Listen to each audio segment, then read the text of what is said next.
Miguel Patrón Marchand nace en Montevideo, fallecerá acá en Chile. La mitad de su vida estuvo dedicada a labores musicales en su tierra natal y la segunda mitad acá en nuestro país.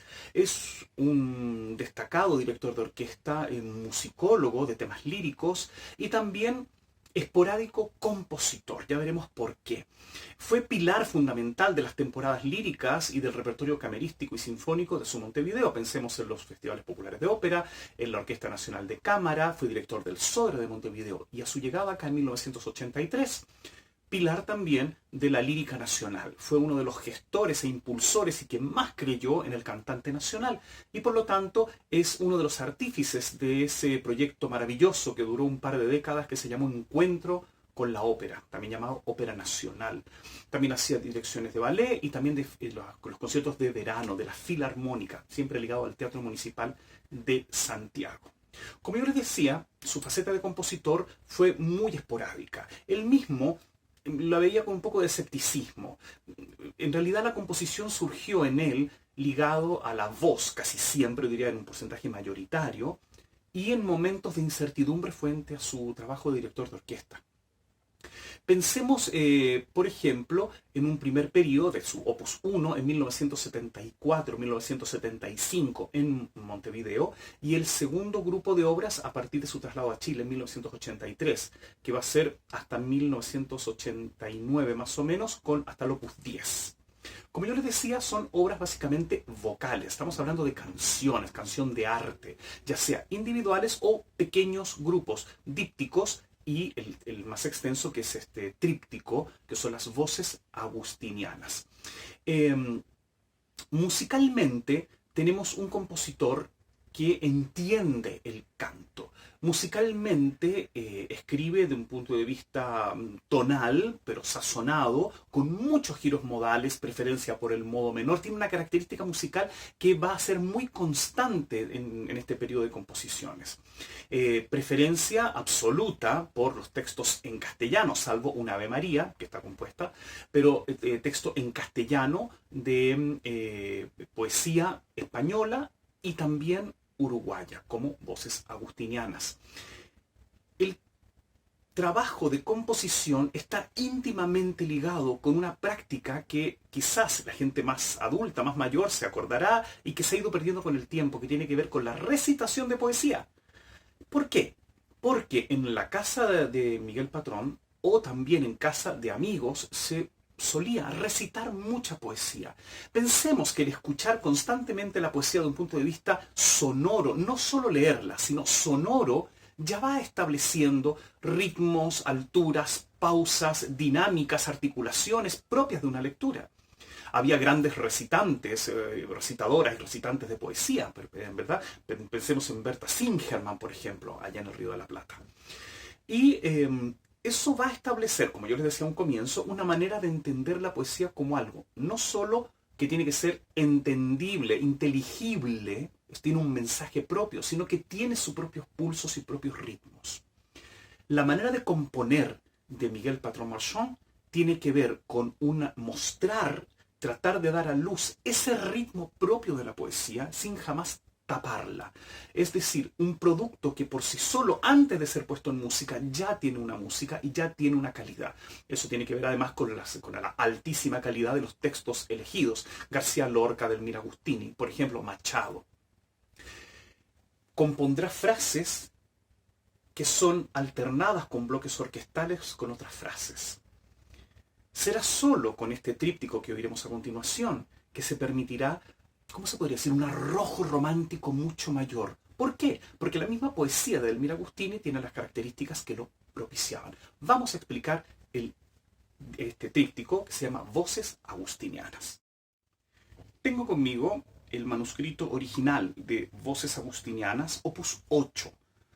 Dice, para soprano y piano, poemas de Delmira Agustini. Esta es la carátula original. Si abro la partitura, adentro tengo las dedicatorias, que son a Patricia Vázquez, exquisita artista chilena, y a Juan Macedo Becerra, gran amigo, eterno enamorado del arte de Delmira Agustini. Tenemos pasado y presente. Al citar a Juan Macedo, hablamos de esas tertulias líricas donde él conoce el sonido de esta poesía de Edelmira Agustini, gran poeta uruguaya. Y al hablar de Patricia Vázquez, estamos en 1983, la llegada a Chile. La conoce porque ya la ha dirigido en Montevideo y además acá la dirigirá a esta gran soprano chilena en Traviata y en Turandot, en el papel de Liu. Es decir, es un punto con el pasado, una poeta uruguaya en una nueva tierra chilena, en un nuevo futuro, pero también aferrando a nuevas voces. En las composiciones anteriores habían sido intérpretes Edelmira Olivera, Laura Méndez, que son dos sopranos que él las tenía en altísimo cariño, altísima estima musical y personal. Bueno, estas voces agustinianas, recuerdo que él me mencionó que se llamaban voces agustinianas y no voces agustinas, porque tenía miedo de que se confundieran con un texto de San Agustín. Pero bueno, se llaman por eso agustinianas por el apellido de Edelmira Agustini. Son tres, parte con nocturno, sigue con explosión y termina con, acá tenemos aquí la última, con lo inefable. La música va describiendo perfectamente esta imagen colorística. Son tres textos que exploran lo humano, lo trascendental, la búsqueda del ser, pero también lo erótico, como la temática de Edelmira Agustini, ¿verdad? Son esas dos inquietudes profundas. Y el texto se pone más cromático pero en la música se pone más cromática que de costumbre. Incluso más operática, se pone más amplia, explora tesituras más agudas. Hay momentos en que realmente ocurren como fanfarrias, pero todo tiene que ver con la expresión de la poesía. Ya hablamos hace un momento. Hay una música intrínseca para él antes de poner en música. Sería como una segunda musicalización, ¿no? Cuando la poeta o el poeta elige las palabras, ya hizo el primer trabajo. Voces agustinianas va a tener su estreno tenían de ser compuestas en junio de 1983 y son estrenadas en noviembre de 1983 en el Salón Filarmónico, que se llamaba, en la Sala Rau, con el maestro Reyes al piano y Patricia Vázquez soprano. Finalmente, en 1989, orquestará este ciclo. Ya lo había hecho con sus canciones anteriores, con un grupo que lo llamó Primeros Cantos Serenos. Pero ahora orquesta estas voces agustinianas y van a tener su estreno en febrero de 1990. Aquí tengo la partitura de orquesta. Sin duda alguna que su trabajo frente a la Filarmónica le permite un trabajo muy amplio en cuanto a la orquestación.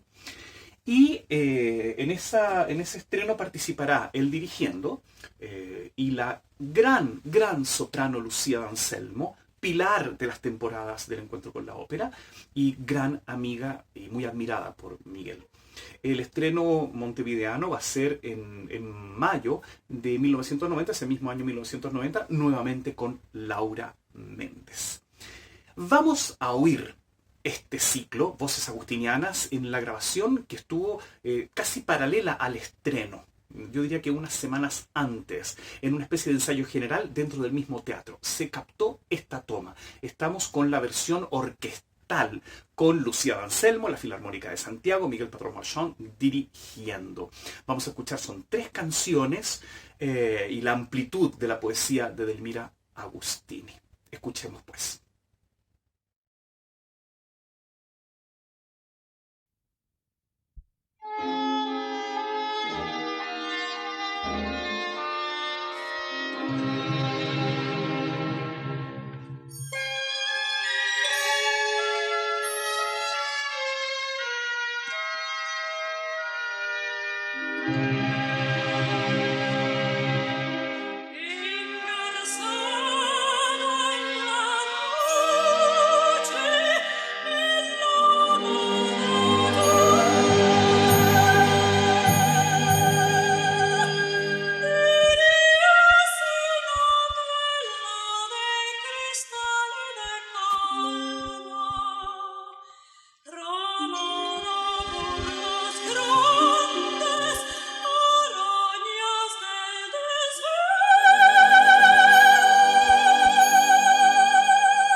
pensamiento inmenso que se arraiga en la vida, devorando alma y carne y no alcanza a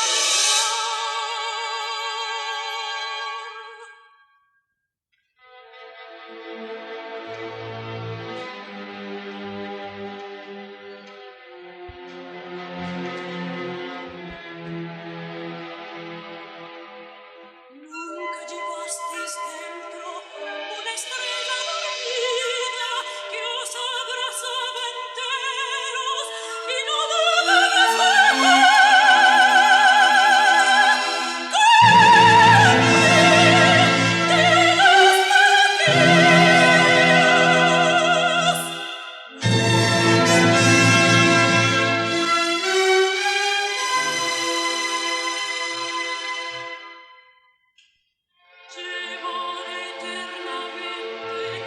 desgarradora y ávida la trágica simiente que apaga en las entrañas como un diente feroz.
Terminábamos de escuchar Voces Agustinianas, opus 10 para soprano y orquesta, sobre 3 poemas de Edelmira Agustini de el maestro Miguel Patrón Marchand, justamente en una versión histórica porque tiene a los intérpretes originales de este opus 10. La soprano Lucía D'Anselmo, el compositor como director y la Orquesta Filarmónica de Santiago. Lucía D'Anselmo, formada y fraguada en los escenarios líricos y en los escenarios de la zarzuela, es una intérprete idónea por la expresividad, por la expansión y la comunicatividad que tiene con estos poemas, muy acorde, como yo decía, con la música mucho más policroma de este ciclo, comparado con los giros más modales y mucho más serenos de las primeras composiciones del maestro. Pero para finalizar tengo una historia muy doméstica que no les quise contar antes para no prejuiciar la audición. Historias como, por ejemplo, me contaba por qué ese de un pensamiento inmenso que se arraiga en la vida quedó parlato. Dice que no encontraba la melodía para ponerle música a esa frase y la dejó hablada y pasó el tiempo, la pieza ya estaba terminando, el ciclo completo y quedó hablado. Y es una trovata, es un hallazgo tremendamente efectivo. Pero esta otra es un poco más humorística, si se quiere, y tiene que ver que cuando estaba componiendo la parte orquestal, puso a prueba mi oído y me dice, hablando en el primer número, el nocturno, que habla sobre el cisne errante de los sangrientos rastos, acá está, ¿de dónde es esta melodía? Me dice, es una cita.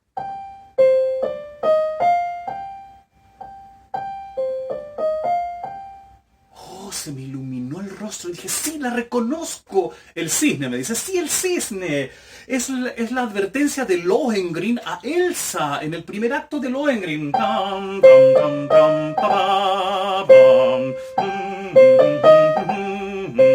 Le cambió la cara, me dice, no, pero ¿cómo no se da cuenta? Me dice, es el motivo del cisne del lado de los cisnes.